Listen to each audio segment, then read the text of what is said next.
আগামী 29শে মে বগুড়া সদর উপজেলা পরিষদ নির্বাচন উপলক্ষে উপজেলা পরিষদের চেয়ারম্যান প্রার্থী সুভাষিস পোদ্দার লিটনের আনারস প্রতীকের নির্বাচনী প্রচার ও প্রচারণা সহ আলোচনা সভা অনুষ্ঠিত হয়েছে।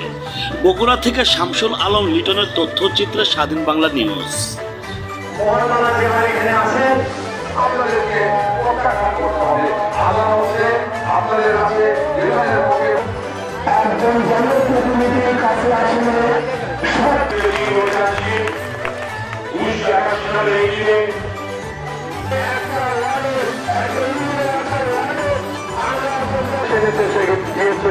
আপনাদের দোয়া আশীর্বাদে আমি বেঁচে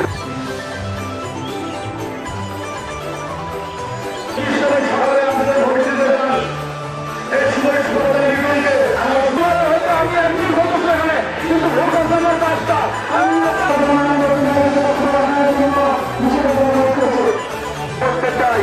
এই যে করোনা গিয়েছে 2020 সালে দুটি সন্তান সাবেক ইউপি চেয়ারম্যান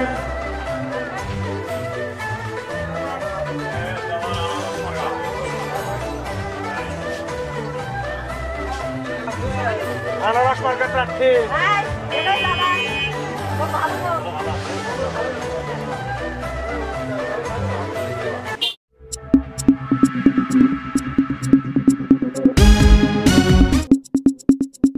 স্বাধীন বাংলা নিউজ স্বাধীনতার কথা বলে।